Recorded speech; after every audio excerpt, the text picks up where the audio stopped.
പാലക്കാട് ജില്ലയിൽ തന്നെ ഈ പ്രത്യേകിച്ച് ഒറ്റപ്പാലം താലൂക്കിൽ പിന്നെ വള്ളുവനാട്ടിൽ ഏറ്റവും പ്രസിദ്ധമായ ഒരു ഭദ്രകാളി ഭഗവതി ക്ഷേത്രമാണ്.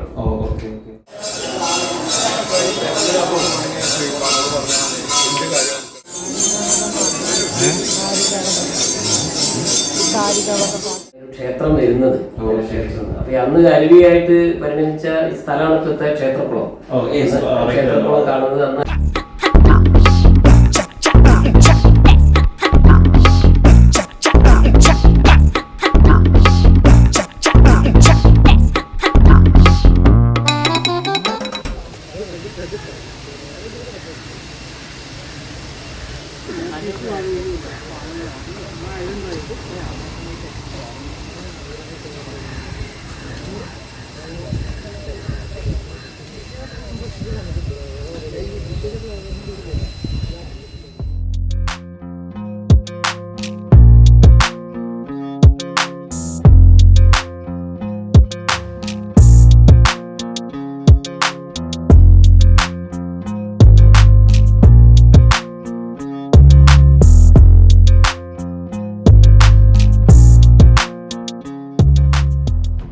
எல்லோருக்கும் ஒரு பெரிய இடையே காலை வணக்கம் நண்பர்களே. ஸோ எல்லாரும் எப்படி இருக்கீங்க? அந்த எல்லோரும் சந்தோஷமாகவும் அண்ட் ஆரோக்கியமாகவும் அந்த நலமாகவும் இருப்பீங்க நம்புறேன். அண்ட் எல்லாரும் கண்டிப்பாக சேஃபாக இருப்பீங்க நம்புறேன்.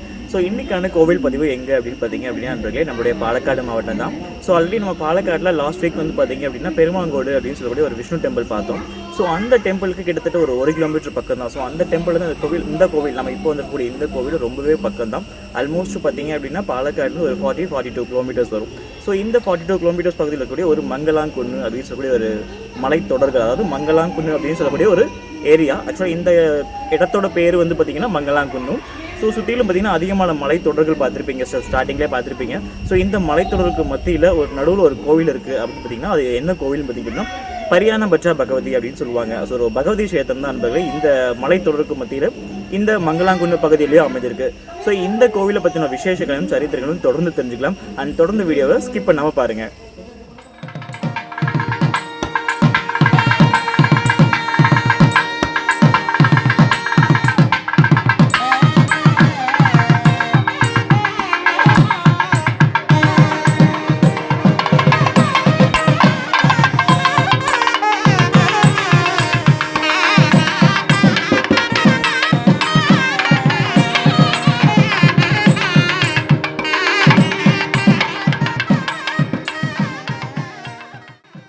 எட்டு கலச கோபுரங்களும் 8 திசையிலும் வீற்றிருக்க, வர்ணம் பூசிய செப்புத் தகடுகளும் கோபுரத்தை சுற்றி பதிச்சிருக்க, ஒய்யாரத்தின் வடிவமாய் ஆலயத்தின் முன்னமே அழகிய கொடிமரம் நின்றிருக்க, அம்மரத்தின் அடியில் அஷ்ட தேவியர்களும் குடியிருக்க, அதிரூப தேவிக்கு காவலாய் சிங்கமும் பின்னால் அமர்ந்திருக்க, அச்சிங்கத்திற்கு உரியவளாம் அன்னை பத்ரகாளி இக்கோவில் கருவறையில் குடியிருக்கிறாள்.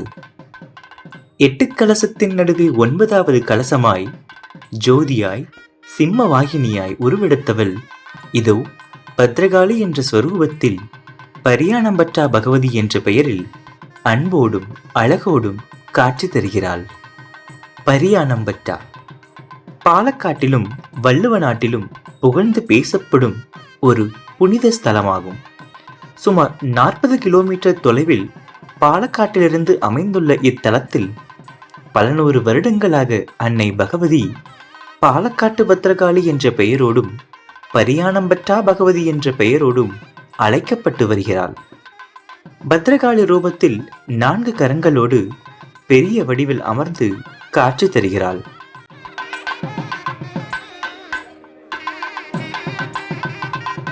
வட்ட வடிவ முகம், காளி ரூபம் என்றாலும் கருணை கொண்ட பார்வை, கோபத்திலும் குணம் மாறாத தாயுள்ளம் கொண்டவள், வரும் பக்தர்களை பாதுகாத்து அரவணைக்கும் தைரியம் கொண்ட அன்னை. இப்படி பல வரிகள் கொண்டு வர்ணிக்கலாம் இந்த தேவியின் சிறப்புகளை. வள்ளுவ நாட்டில் பெயர் பெற்றவளில் இந்த அன்னையும் ஒன்றானவள். அதே சமயம் வடக்கே உள்ள மூகாம்பிகை தேவியின் மறுரூபத்தின் சாட்சியும் இவளே. இந்த அன்னையை காண நாட்டில் பல பிரதேசத்தில் இருந்து பக்த கோடிகள் வந்து செல்கின்றனர். காரணம், அவள் ஒவ்வொருவருக்கும் தாயாக இருப்பதால். இங்கோ அவள் முடிவின்றி எவரும் எதையும் செய்வதில்லை. அதே சமயம் அவள் நினைத்தால் நடக்காத விஷயம் எதுவாயினும் தன் பிள்ளைகளுக்காக செய்து கொடுக்காமல் விடமாட்டாள். அப்படி ஒரு விசுவாசம் இவளுக்கு. தன்னை நம்பி வந்து சரணாகதி அடையும் ஒவ்வொருவருக்கும் சகல தோஷத்தையும் நீக்கி அவர்களுக்கு வாழ்வு அளிக்கிறாள். இந்த ஆலயத்தை சுற்றி நாம் காணும் ஒவ்வொரு இடமும் இயற்கையால் வர்ணிக்கப்பட்டுள்ளது. ஆம், அடர்ந்த காடுகள், மலைகள், மரங்கள், அருவிகள், ஓடைகள் என சூழ்ந்து அதற்கு மத்தியில் இந்த தேவியின் ஆலயம் அமைந்திருக்கிறது. இந்த ஆலயத்திற்கு 2 வழி வாசல்கள் உள்ளன. ஒன்று மேற்கும் மற்றொன்று வடக்கும் ஆகும். இந்த காளியை நிலப்பரப்பிலிருந்து மலையின் கீழிறங்கி தரிசித்து பின்னர் மீண்டும் மலையேற வேண்டும். அப்படி தரிசிப்பதனால் என்னவோ, கீழிறங்கும் நம் வாழ்வை அவள் அருள் கொடுத்து மேலேற்றி விடுகிறாள். இந்த ஆலயத்தில் அன்னைக்கு ஆண்டுதோறும் எல்லா மாதங்களிலும் எல்லா நாட்களிலும் பல விசேஷ வழிபாடுகளும் உற்சவ திருவிழாக்களும் நடைபெறுகின்றன. அதில் கலந்து கொண்டு அன்னையை வழிபட பக்தர்களும் வந்த வண்ணம் இருக்கின்றனர். பல புராண கதைகளுக்கு மத்தியில் உருவான இந்த பகவதி ஆலயத்திற்கு மிக அருகில் ஒரு அழகான குளமும் அமைந்துள்ளது.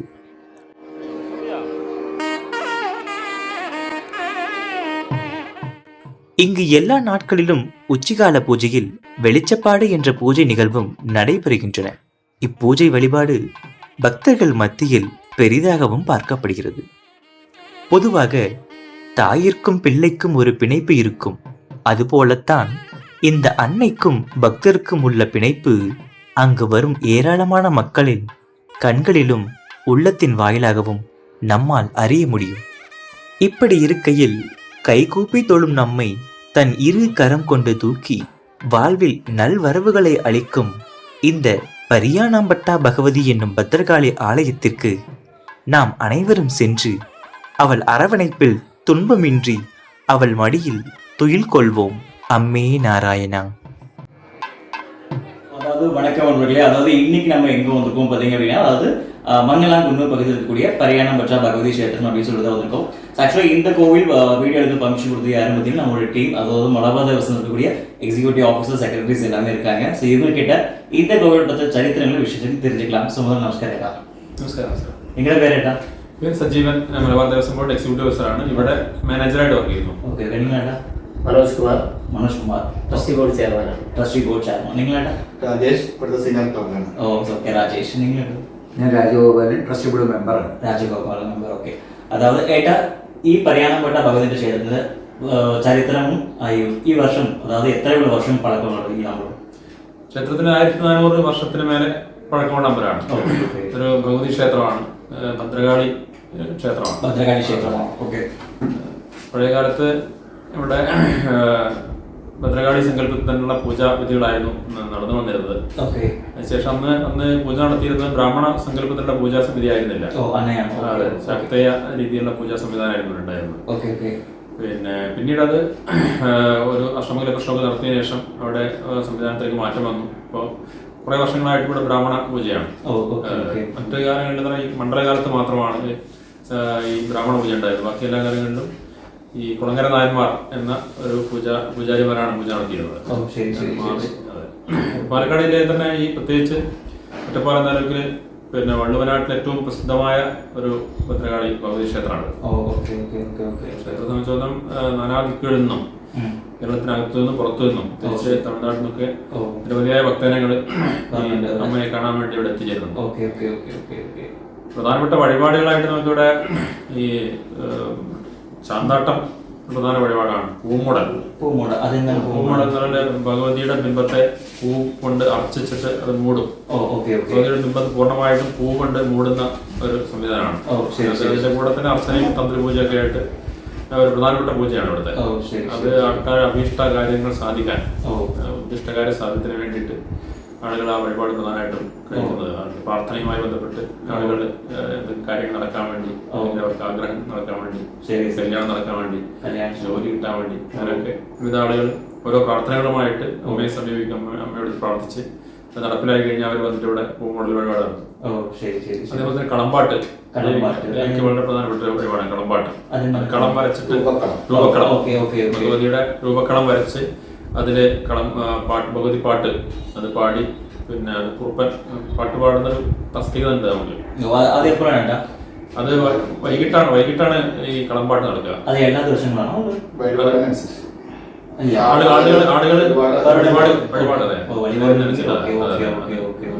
പിന്നെ വേറെന്ത് വിശേഷം? പിന്നെ മുട്ടറക്കല്ലേ, പേര് നക്ഷത്രം പറഞ്ഞ് മുട്ടറക്കും. ആ മുട്ടറത്ത് നാളികേരത്തിന്റെ ഇതിനനുസരിച്ച് നമ്മൾ അതിന്റെ ഫലം കണക്കാക്കും. സെൻട്രൽ പറഞ്ഞു കഴിഞ്ഞാൽ ശുഭമായിട്ടുള്ള പിന്നെ മാറ്റി മുടി അടിക്കാം. ഏകദേശം കിടത്തിട്ട് ഒരു 1500 എബോ അല്ലേ? ഇവിടുത്തെ കാടാമ്പുഴ കഴിഞ്ഞാൽ ഏറ്റവും കൂടുതൽ മുട്ടറക്കുന്ന ഒരു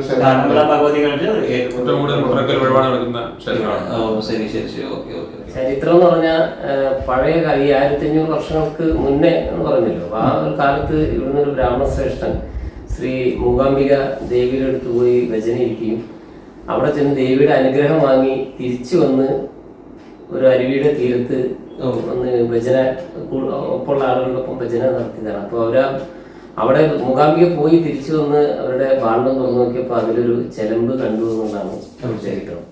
അപ്പൊ അത് ദേവിയുടെ തന്നെ എന്നുള്ള നിഗമനത്തിൽ അങ്ങനെ അന്നത്തെ കാലത്ത് ഇവിടുത്തെ പുരോഹിത ശ്രേഷ്ഠന്മാരെ ബ്രാഹ്മണശ്രേഷ്ഠന്മാരെയൊക്കെ വിളിച്ച് അതിവിടെ സ്ഥാപിക്കുകയാണ് ചെയ്തത്. അങ്ങനെയാണ് ഈ ഇവിടെ ഒരു ക്ഷേത്രം വരുന്നത്. അപ്പൊ അന്ന് അരുവിയായിട്ട് പരിണമിച്ച ഈ സ്ഥലമാണ് ഇപ്പോഴത്തെ ക്ഷേത്രക്കുളം. ക്ഷേത്രക്കുളം കാണുന്നത് അന്ന് അരുവിയായിട്ട് പോയിരുന്നു സങ്കല്പിച്ചിരുന്ന ഒരു ഇതാണ്. അങ്ങനെയാണ് പരിയാരംപറ്റ ക്ഷേത്രം ഉണ്ടായത്. നമ്പൂതിരിമാരാണ്, അങ്ങനെയാണ് അത് വന്നത്. ഭൂമിശാസ്ത്രപരമായ പ്രത്യേകത കൊണ്ട് തന്നെ ഇവിടെ ഒരു ഉത്സവകാലത്തൊക്കെ വളരെ ഗംഭീരമായിട്ടുള്ള കുംഭം 7-നാണ് നടക്കുന്നത്. ഫെബ്രുവരി 19-നാണ് ഉത്സവം. ആ ഉത്സവം എന്ന് പറയുന്നത് വലിയൊരു ഉത്സവമാണ്. വലിയ ജനസഞ്ചയായിരിക്കും അന്ന്. ആളുകളെ നിയന്ത്രിക്കാൻ പറ്റാത്ത രീതിയിലുള്ള ജനങ്ങൾ വന്നിട്ടുള്ള ഒരു പ്രോഗ്രാമാണ്. അത് ഇണക്കാളുകൾ ഉണ്ടാവും, ഒരു 10-42 സെറ്റ് ഇണക്കാളുകൾ. പിന്നെ വലിയ ഒരു 10-30 അടി ഉയരത്തിലുള്ള തേരുണ്ടാവും. പിന്നെ ആനകള് നമുക്ക് എത്ര 17 അല്ലെ 17-18 ആനകൾ ഉണ്ടാവും. ഇതെല്ലാം കൂടെ ഭയങ്കരമായിട്ടുള്ള ഒരു ജനസഞ്ചയായിരിക്കും. നാനാ ഭാഗത്തുനിന്നുള്ള ആളുകൾ, ഇപ്പൊ ജില്ലകൾ പോയി സംസ്ഥാനങ്ങൾ മാറിയിട്ട് വരാറില്ല, അത്രയും ഫേമസ് ആണ് ആ സമയത്ത് ഉത്സവകാലം. പിന്നെ മലയാള സിനിമകൾ കുറെ ഇവിടെ ഷൂട്ട് ചെയ്തിട്ടുണ്ട്. ഏറ്റവും പ്രസിദ്ധമായത് മോഹൻലാലിന്റെ ദേവാസുരം സിനിമ. അത് ഷൂട്ട് ചെയ്ത് ഇവിടെ ഒരു പൂരം ക്രിയേറ്റ് ചെയ്തിട്ട് തന്നെയാണ്, പൂരം തന്നെയാണ് ക്രിയേറ്റ് ചെയ്തിട്ടാണ്. പിന്നെ കുറെ സിനിമകൾ, മമ്മൂട്ടി അഭിനയിച്ച പടങ്ങൾ, ജയറാം അഭിനയിച്ച സിനിമകൾ. തമിഴ്നാട്ടിലെ ഇന്ദിര പറഞ്ഞ ഒരു സിനിമ, അരവിന്ദ് സ്വാമി സുഹാസിനിയൊക്കെ ഉള്ള ഒരു സിനിമയുടെ ചെറിയ പോർഷൻ ഇവിടെ വെച്ചെടുത്തിട്ടുണ്ട്. അങ്ങനെ ഇപ്പൊ വള്ളൂരാട്ടിലെ പ്രസിദ്ധമായ മൂകാംബിക ക്ഷേത്രങ്ങളിൽ ഒന്ന് പരിയാരംപറ്റയാണ്. പിന്നെ നമ്മുടെ ദേവി അകത്തേക്കുള്ള 3 ബിംബങ്ങളുണ്ടല്ലേ? ഭഗവതി, പിന്നെ ക്ഷേത്രപാലൻ, പിന്നെ വീരഭദ്രൻ. ക്ഷേത്രപാലൻ പിന്നെ പിന്നെ ഗുരുതി നമ്മുടെ മുമ്പ് ഭൈരവൻ ക്ഷേത്രം നേരെ മുമ്പിലുണ്ട്. ഭഗവതിയുടെ മുമ്പിലായിട്ട് സ്റ്റെപ്പ്, ആദ്യത്തെ സ്റ്റെപ്പ് റൈറ്റ് സൈഡിൽ ചെറുതായിട്ടൊരു അമ്പലം കാണാം. അത് ഭൈരവ ക്ഷേത്രമാണ്. ഭൈരവൻ ക്ഷേത്രം വളരെ നമ്മുടെ ഭക്തജനങ്ങൾക്ക് ഏറ്റവും കൂടുതൽ വിശ്വാസമുള്ള ഇതാണ്. പ്രത്യേകിച്ച് നാട് കാര്യസാധ്യത്തിനും അതേപോലെ ശത്രുദോഷവുമായി ബന്ധപ്പെട്ട് പിന്നെ നൂറുകണക്കിന് ആളുകൾ ഈ ചൊവ്വ ഞായർ ദിവസങ്ങളിൽ ഇവിടെ ഗുരുതി നടക്കും. അപ്പൊ ആ ഗുരുതി വഴിപാട് നടത്താൻ വേണ്ടിയിട്ട് ഒരുപാട് ആളുകൾ പല ദേശങ്ങളിൽ നിന്നും ആളുകൾ എത്തുന്നത്. ശത്രുദോഷമാണ് ഏറ്റവും പ്രധാനമായിട്ട് ആളുകൾക്ക് പിന്നെ അതിന് പരിഹാരം ഉണ്ടാവുന്നതാണ്. ഇവിടെ ഗുരുതി നടത്തി കഴിഞ്ഞാൽ അവർക്കുള്ള എല്ലാ ബുദ്ധിമുട്ടുകളും പരിഹരിച്ച് കാലത്ത് 5 മണി തുറന്ന് 11:30 വരെ കാലത്ത്. വൈകിട്ട് 5 മണിക്ക് തുറന്നിട്ട് 7:30 വരെ. Route bus route Palakkad Cherpulassery route. Palakkad Cherpulassery റൂട്ടില് മംഗലാപുരം ഒറ്റപ്പാലം റൂട്ടില് പടിഞ്ഞാറൻ നട ഉണ്ട്. കാട്ടുകുളം റൂട്ടില് കിഴക്കേ നട വടക്കേ നട. വടക്കേ നട എന്ന് പറയുന്നത് ഇപ്പൊ ഈ കാണുന്ന സ്റ്റെപ്പുകളുള്ള ദേവി കാണാൻ നോക്കിയിട്ടുള്ളത് റെയിൽവേ സ്റ്റേഷൻ ഒറ്റപ്പാലം. 17 കിലോമീറ്റർ. ഇതില് നമ്മുടെ ഈ ക്ഷേത്രം എന്ന് പറഞ്ഞാൽ നമ്മുടെ സമൂഹ നന്മയ്ക്ക് വേണ്ടിയിട്ടാണല്ലോ ക്ഷേത്രങ്ങൾ സ്വാഭാവികം ഉണ്ടാകുന്നത്. ആ പ്രദേശത്തിന് അല്ലെ അവിടെ വരുന്ന ഭക്തജനങ്ങളുടെ നന്മയ്ക്ക് വേണ്ടിയിട്ടാണ് പൊതുവെ ക്ഷേത്രങ്ങൾ. അത് മാത്രമല്ല നമ്മുടെ സാംസ്കാരിക കേന്ദ്രങ്ങൾ വഴിയാണ് ക്ഷേത്രങ്ങൾ. പരിയാരംപറ്റ അതിന് കൃത്യമായ ഉദാഹരണമാണ്. പരിയാരംപറ്റ ക്ഷേത്രം എന്ന് പറഞ്ഞാൽ ഇവിടുത്തെ സാംസ്കാരിക ഈ പ്രദേശത്തിന്റെ സാംസ്കാരിക കേന്ദ്രം കൂടി അവരാണ്. നിരവധി ഉത്സവങ്ങൾ ഒരു വർഷത്തില് എല്ലാ മാസങ്ങളിലും ഇവിടെ ഉത്സവങ്ങളുണ്ട്. പിന്നെ നവരാത്രി ഇവിടെ 10 ദിവസവും വിപുലമായ രീതിയിൽ ആഘോഷിക്കുന്നുണ്ട്. പിന്നെ നിരവധി കലാകാരന്മാർ കേരളത്തിനകത്തും പുറത്തുമുള്ള നിരവധിയായ കലാകാരന്മാർ ഈ ക്ഷേത്രത്തിൽ ആ സമയത്ത് എത്തി അവരുടെ അർപ്പണമായിട്ടും അവരുടെ കലാപരിപാടികൾ അവതരിപ്പിക്കും. പിന്നെ അത് രാത്രി ഫുള്ളായിട്ട് പരിപാടികളാണ്. അതേപോലെ ഉത്സവകാലം കുംഭം 1 മുതൽ 7 വരെയുള്ള നടക്കുന്ന ഉത്സവകാലത്ത് എല്ലാ ദിവസവും രാത്രികൾ വിവിധങ്ങളായ പരിപാടികൾ, ഏറ്റവും പ്രധാനപ്പെട്ട പരിപാടികൾ, ഏറ്റവും നല്ല കലാകാരന്മാർ, ഏറ്റവും പ്രധാനപ്പെട്ട കലാകാരന്മാരെ അണിനിർത്തിക്കൊണ്ട് പരിപാടി നടക്കുന്നത്. അതുകൂടാതെ ഈ പ്രദേശത്തുള്ള അല്ലെങ്കിൽ കേരളത്തിന് പുറത്തുള്ള ഒരുപാട് കലാകാരികൾ ഇവിടെ പരിപാടി നടത്താൻ വേണ്ടി നമുക്ക് മുൻകൂട്ടി അപ്ലിക്കേഷൻ തരും ക്ഷേത്രത്തിലേക്ക്. പരിയാരംപറ്റ മൂകാംബികയുടെ മുമ്പിൽ പരിപാടി നടത്തണമെന്നൊരു ആഗ്രഹമുണ്ട്. നിരവധി ആയിരക്കണക്കിന് കത്തുകൾ നമുക്ക് ഈ ഉത്സവ സമയങ്ങളിലും അതേപോലെ തന്നെ ഈ നവരാത്രി സമയങ്ങളിൽ നമുക്ക് അത് മുഴുവൻ സമയം കൊടുക്കാൻ പറ്റാത്തതാണ്. അത്രയധികം അപ്ലിക്കേഷൻ നമുക്ക് വരും.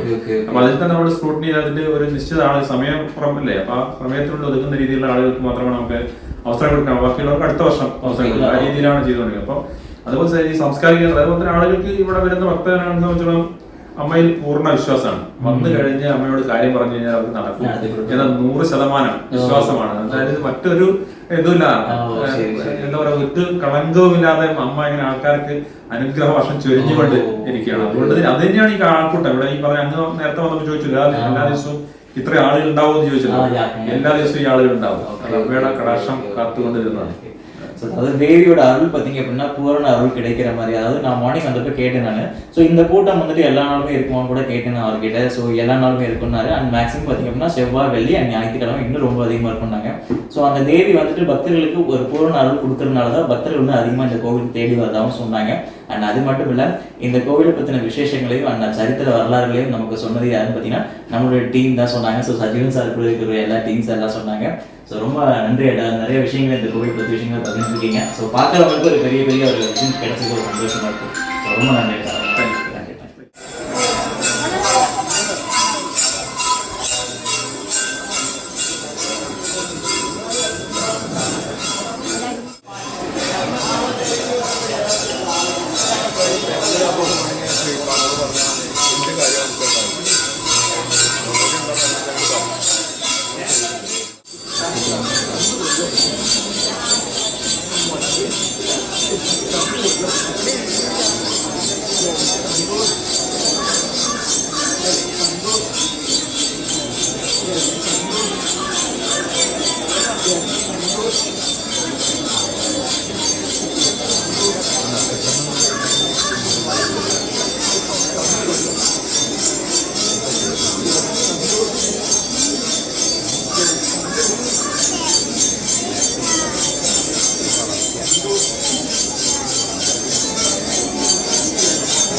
ஓகே அன்பர்களே, அதாவது இன்றைக்கான கோவில் தரிசனம் பார்த்து ரொம்ப சந்தோஷப்பட்டிருப்பீங்க. அதாவது பரியானபட்சா பகவதின்னு சொல்லக்கூடிய, அதாவது மங்களம் குன்னு அப்படின்னு பகுதியில் இருக்கக்கூடிய பரியானபட்சா பகவதி அப்படின்ற ஒரு சேதத்தோட ஒரு கோவில் வரலாறு அண்ட் சரித்திர விசேஷங்களையும் அண்ட் நிறையா எல்லாம் கண்டிப்பாக தெரிஞ்சிருப்பீங்க. ஆக்சுவலாக நம்ம வீடியோவில் பேசினவர் யாருன்னு பார்த்தீங்க அப்படின்னா நம்முடைய இந்த கோவிலுடைய அதாவது எக்ஸிக்யூட்டிவ் ஆஃபீஸர். ஸோ இவர் தான் வந்து பார்த்திங்க அப்படின்னா நம்முடைய பெருமாங்கோடு அந்த கோவிலுக்கும் பெர்மிஷன் கொடுத்துருந்தாரு. ஸோ சேம் அதே மாதிரி இந்த பரியானபட்சா பகவதி கோவிலுக்கும் பெர்மிஷன் கொடுத்துருந்தாரு. ஸோ ஒரு சூப்பரான கோவில். ஆக்சுவலாக இந்த கோவில் குளத்துக்கிட்ட தான் நான் உட்காந்து பேசிக்கிட்டு இருக்கேன். ஸோ மேக்ஸிமம் வந்து பார்த்திங்க அப்படின்னா ஒவ்வொரு கோவில்களையும் அந்த குளங்கள் பார்க்கும்போது ரொம்ப அழகாக இருந்தது. ஸோ இதே மாதிரி எல்லா இடங்களையும் அதே மாதிரி இருந்துச்சுன்னா எல்லா கோவில்களையும் சரி அந்த எல்லா ஊர்களையும் இந்த மாதிரியே சுத்தங்களை என்ன சொல்கிறது ஒரு சுத்தம் சுகாதாரத்தை மெயின்டைன் பண்ணோம் அப்படின்னா கோவிலுக்கு வந்து எப்பயுமே ரொம்ப போற்றக்கூடிய வகையில் தான் அமைஞ்சிருக்கும். ஆக்சுவலாக இந்த இப்போ பார்த்துட்டு இருக்க குளம் கூட பார்த்திங்கன்னா ரொம்ப கலரே ஒரு டிஃப்ரெண்ட்டாக இருக்கும். ஸோ ஒரு ப்ளூ கலரில் ஒரு பார்க்கவே ரொம்ப என்ன சொல்கிறது ஒரு அழகாக இருக்கும். இந்த வாரத்துக்கான கோவில் பதிவு அதாவது பரியாணம் பற்றா பகவதி அப்படின்னு சொல்லக்கூடிய மங்களாங்குன்னு பகுதியில் இருக்கக்கூடிய பரியாணம் பற்றா பகவதி அப்படின்னு சொல்லக்கூடிய இந்த கோவிலை பற்றின விசேஷங்கள் கண்டிப்பாக தெரிஞ்சிருப்பீங்க. அண்ட் இந்த கோவிலோட பதிவை உங்களுக்கு கொடுத்தது ரொம்பவே சந்தோஷப்படுறேன். அடுத்த வாரம் ஒரு நல்ல கோவிலையும் அண்ட் அந்த கோவிலோடு சேர்த்து ஒரு அழகான இயற்கை காட்சிகள் அண்ட் கண்டிப்பாக பார்க்கலாம் நண்பர்களே. ஸோ இது வரைக்கும் வீடியோ வாட்ச் பண்ண எல்லா நண்பர்களுக்கும் என் மனமார்ந்த ஒரு பெரிய நன்றிகளை தெரிவிச்சுக்கிறேன். நன்றி.